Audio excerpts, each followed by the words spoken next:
Chinese rocket disintegration creates hundreds of fragments, over 1,000 satellites at risk.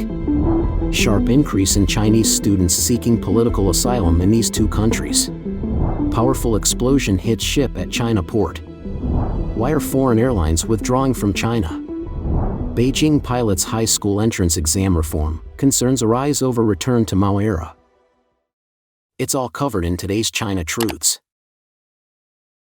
Chinese rocket disintegration creates hundreds of fragments, over 1,000 satellites at risk. On August 9, analysts revealed that a rocket launched by the Chinese Communist Party earlier in the week suffered a failure and disintegrated in space. This incident resulted in over 700 pieces of debris, threatening collision risks to more than 1,000 satellites and other objects in heavily trafficked Earth orbits. The incident originated on Tuesday, August 6, when the state-owned Shanghai Aerospace Satellite Technology Company, Limited launched the Long March 6A rocket.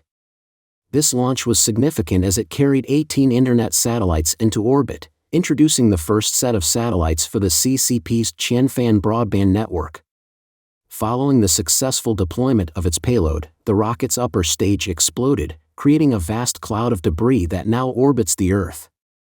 The U.S. Space Command has been monitoring the situation and confirmed the event on Thursday, August 8, noting the creation of over 300 traceable fragments in near-Earth orbit.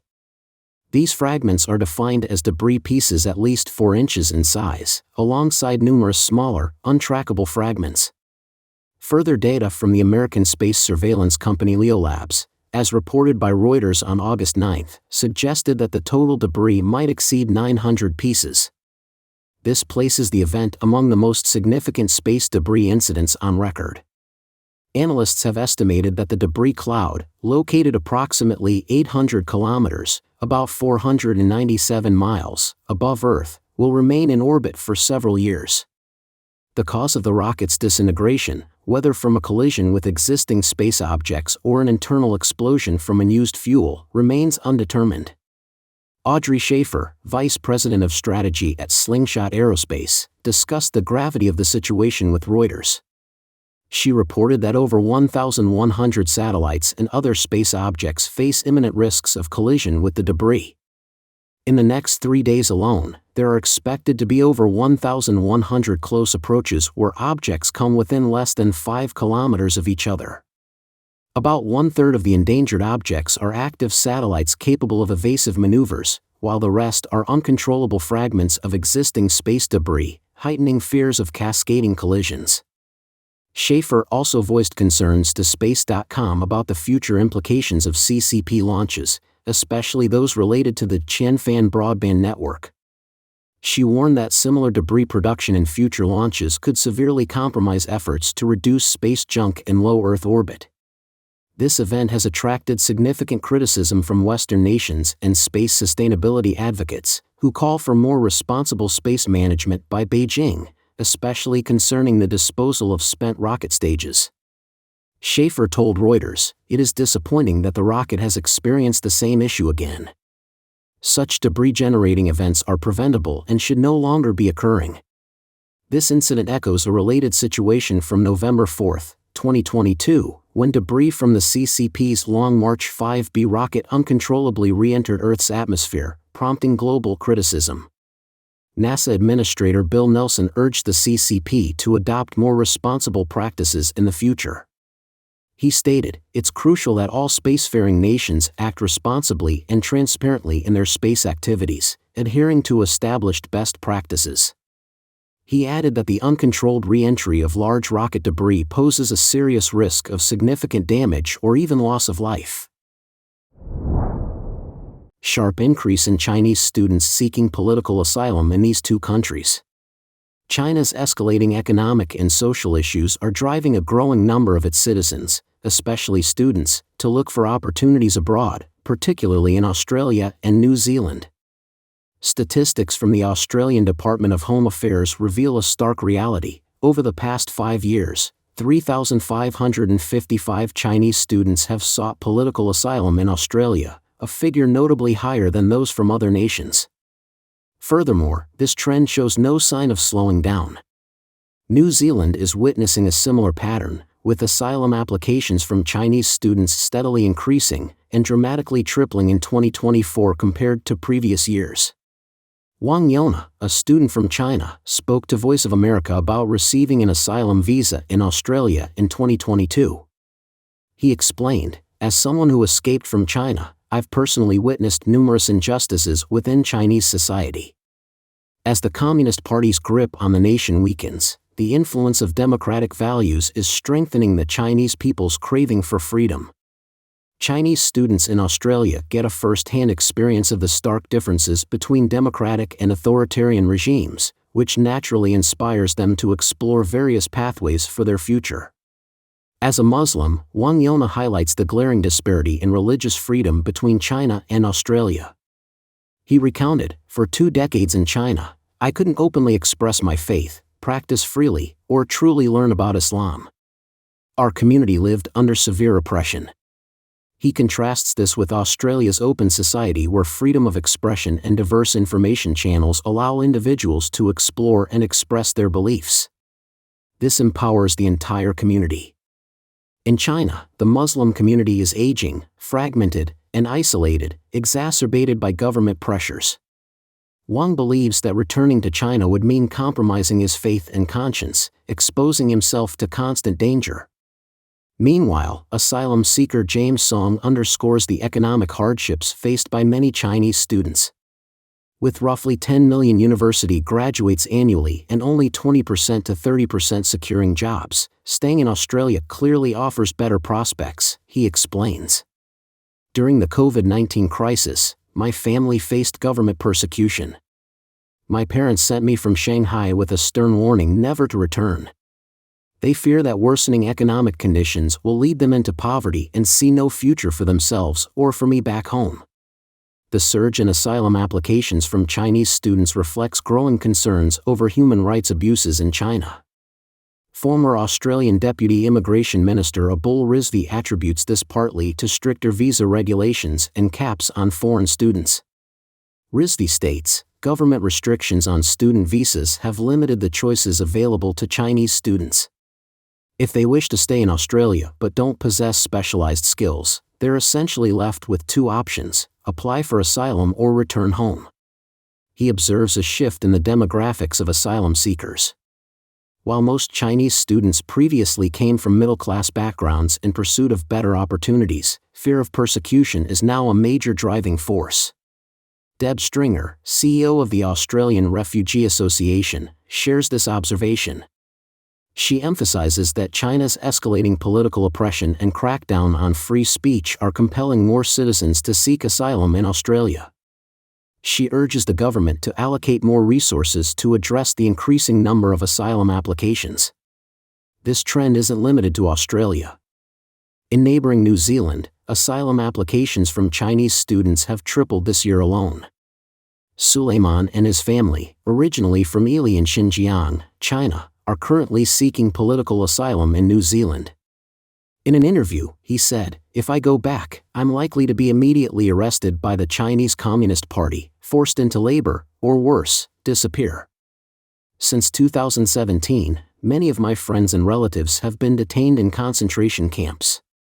He explained that ethnic minorities in Xinjiang are often arrested due to their Islamic faith. To escape persecution, his family initially moved from Xinjiang to other parts of mainland China, and later, they left the country from a coastal city. Their entire escape took nearly 5 years. Powerful explosion hits ship at China port. On the afternoon of August 9, a dramatic explosion rocked a container ship at the Beiluan Port area's container terminal within the Ningbo Zhoushan port in Zhejiang province, quickly capturing widespread attention on social media platform Weibo. A video from Sina News documented the incident's initial moments, showing a plume of white smoke rising from the ship, followed by a loud explosion. The entire vessel was rapidly consumed by flames, with containers shattering and debris flying through the air, including one large object that was launched high into the sky. A massive mushroom cloud loomed over the ship in the aftermath of the explosion. Reports indicate that an employee from a nearby company, situated approximately 1 kilometer from the explosion site, witnessed the shockwave shatter window glass and partially collapse the ceiling of the company's cafeteria. The video also captured the frightened cries of local residents, with one woman audibly expressing her alarm, asking, "What is that thing on top?" The Ningbo Maritime Safety Administration later released a statement confirming that a fire and explosion had indeed occurred on board the container ship Dongming at around 1:40 p.m. on August 9. The vessel, owned by Taiwan's Yangming Marine Transport Corporation, was docked at berth number 2 of the Baluan 2nd Container Terminal branch at the time of the incident. The explosion involved a transit container carrying hazardous materials. Addressing online speculation that the explosion was caused by a reefer container that had not been plugged in, Yangming Marine Transport clarified that the cause of the accident is still under investigation. However, preliminary findings suggest the explosion originated from one of the dangerous goods containers on board. Yangming has assured the public that the fire has been brought under control and all crew members have been safely evacuated. The company also emphasized that the Dongming operates on its Far East-Middle East route and that further announcements will be made regarding the vessel's schedule, cargo transshipment, and any necessary adjustments resulting from the incident. Why are foreign airlines withdrawing from China? The global aviation sector continues grappling with pandemic aftermath disruptions. Notably, foreign airlines have not only failed to restore their pre-pandemic flight capacities to and from China, but some have also completely exited the Chinese market. For instance, British Airways recently announced a year-long suspension of its London to Beijing flights starting in late October due to business reasons, following a reduction in its London to Hong Kong flights last month. Analyzing data from Asylum shows a recovery disparity between Chinese and foreign airlines. In July, Chinese carriers like China Southern, China Eastern, and Air China operated at 90% of their pre-pandemic international flight capacity, whereas foreign airlines reached just 60% of their former levels. Additional route cancellations include Virgin Atlantic indefinitely halting its London-Shanghai service and Royal Brunei Airlines suspending its bi-weekly flights to Beijing from October, both citing adverse market conditions. Qantas also paused its Shanghai flights from July 28 due to slow demand but plans new routes to Manila and more frequent Singapore flights starting in late October. Currently, the sole direct flights between Mexico and China are operated by a Chinese airline, with Mexican carriers yet to resume their services. Lufthansa's CEO Carsten Spar attributed the group's poor performance in Asia to an oversupply by Chinese airlines, rather than a lack of economic opportunities. U.S.-China air travel has particularly suffered, operating at only about 1/5 of 2019 levels in July, with seat occupancy at just 25%, as per OAG data. The ongoing Russia-Ukraine conflict further complicates matters, affecting Western airlines' ability to compete. European and American carriers, restricted from using Russian airspace, face longer, costlier routes compared to Chinese airlines that continue utilizing shorter northern routes. This advantage prompted Airlines for America and major airline unions on April 11 to request the Biden administration to pause approving additional U.S.-China flights, arguing that China's anti-competitive practices and continued use of Russian airspace unfairly disadvantage U.S. carriers. Geopolitical tensions also disrupt some routes. India-China passenger flights remain suspended due to border disputes, and flight traffic between the U.S. and China is severely reduced since the 2020 suspension of their bilateral air services agreement. The economic slowdown in China is contributing to a tepid recovery in international passenger traffic despite a rise in domestic travel. Asylum reports that July flights from China were down 23% compared to 2019. Kurt Gibbs from the University of San Francisco highlighted the economic pressures on young Americans and Chinese, affecting long-distance travel and business trips amid concerns over potential hostilities impacting investments. Additionally, according to BBC Chinese, tourism into China is still significantly below pre-pandemic levels, with foreign tourist numbers at about 30% of previous volumes. Beijing pilots' high school entrance exam reform, concerns arise over return to Mao era. Beijing has recently announced a significant overhaul of its middle school examination system, set to take effect in 2025. The new reforms will eliminate scores for minor subjects, biology, chemistry, history, and geography.